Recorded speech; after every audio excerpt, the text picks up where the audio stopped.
Tattoos. Did you know that tattoos are one of humanity's oldest forms of art? The story of ink on skin is a fascinating journey that stretches back thousands of years, weaving through countless cultures and continents.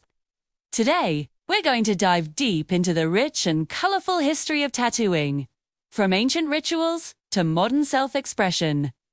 So, where did it all begin? Our story starts over 5,000 years ago with a man we now call C, the Iceman. Discovered frozen in the Alps, his mummified body is covered in 61 simple tattoos, lines and crosses. Scientists believe these weren't for decoration, but were a form of ancient medicine, possibly marking points for pain relief, much like acupuncture. Imagine that, tattoos as therapy.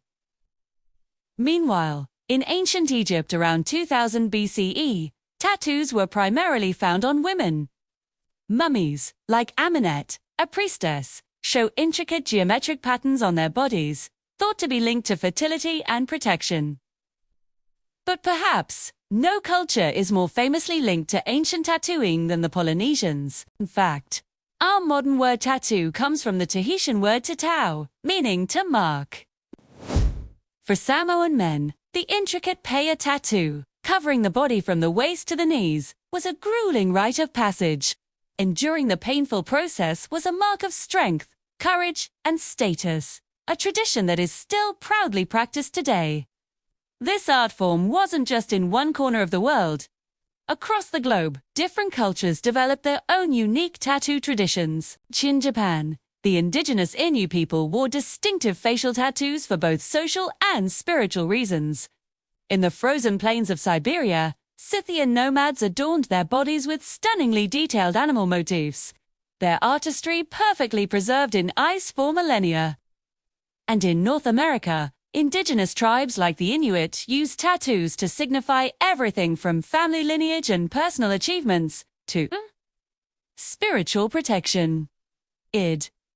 Mark told a story, a permanent record of a person's life and beliefs. As we move into the classical era of ancient Greece and Rome, the perception of tattoos takes a dramatic turn. Here, they were often used as a brand of shame, a way to permanently mark slaves, criminals, and prisoners of war. It was a visible stigma, a sign that you were an outcast. However, some Roman soldiers voluntarily tattooed themselves with symbols of their legion, or eagles, to show loyalty and esprit de corps. Early Christians in the Middle East also adopted tattooing, inking small crosses on their skin to identify themselves to fellow believers, tattoos, especially during times of persecution. This practice has survived to this day among Coptic Christians in Egypt. However, as Christianity spread across Europe, tattooing began to fade. Church councils in the medieval period condemned it, associating body modification with paganism. But there was one exception: pilgrimage tattoos. Christians journeying to holy sites like Jerusalem would often get a small cross tattooed as an everlasting souvenir of their devout journey. While tattooing declined in Europe, it was flourishing elsewhere. In Japan, this period laid the groundwork for the spectacular art of irezumi. These large-scale, full-body tattoos, rich with mythological creatures, flowers, and spiritual motifs, began to take shape. Although they were often associated with firefighters, laborers, and those on the fringes of society, the age of exploration in the 1500s completely changed the game for tattooing in the West. When European sailors like Captain James Cook and his crew journeyed to the Pacific, they were mesmerized by the tattooed peoples of Polynesia. They not only brought back the word tattoo to Europe, but also the practice itself.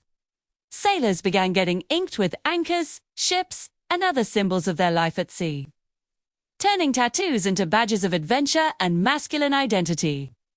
Still, back on land, tattoos remained largely confined to the fringes of Western society, the domain of sailors, soldiers, and circus performers. But in the cultures they were borrowed from, sophisticated traditions continued to thrive. In New Zealand, the Ambori developed the incredible art of tomoko. These were not just tattoos. They were intricate carvings into the skin using chisels, not needles. Each swirling line and pattern was deeply personal, telling the story of a person's genealogy, social standing, and life achievements. The face was a living history book. The 19th century was the dawn of the modern tattoo era, all thanks to one groundbreaking invention.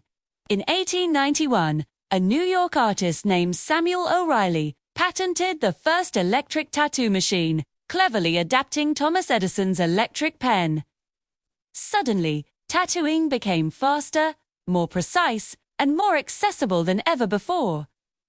Tattoo parlors began popping up in port cities like New York and London, catering to a growing clientele. But even with this new technology, tattoos still carried a heavy stigma. They were part of the spectacle of circus sideshows, with tattooed ladies like Nora Hildebrandt becoming famous attractions in the late 1800s. The association with criminality also grew stronger. In Japan, the intricate irizumi became famously linked with the Yakuza, Japan's organized crime syndicate, cementing the tattoo's outlaw image in the popular imagination. The mid-20th century saw the beginnings of a cultural shift. After World War II, tattoos started being reclaimed by various subcultures as symbols of rebellion and nonconformity. Bikers, rock and roll musicians, and other counterculture groups embraced ink as a way to set themselves apart from mainstream society. This was the era of legendary artists like Norman Sailor Jerry Collins in Hawaii. He revolutionized the craft by creating a bold, iconic American style, while incorporating the precision and artistry he learned from Japanese masters. The counterculture movement of the 60s and 70s pushed tattoos further into the public eye. When rock stars like Janis Joplin proudly displayed their ink, it sent a powerful message. Tattoos were no longer just for sailors or outlaws. They were becoming a powerful form of personal and artistic expression. This set the stage for the true tattoo renaissance of the late 20th century.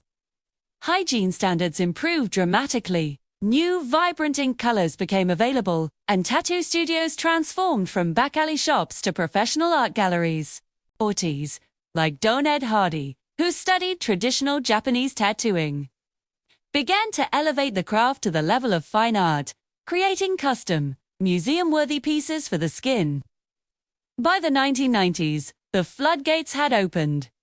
Tattoos went fully mainstream, seen on everyone from rock stars and movie actors to professional athletes and the person next to you in the grocery store.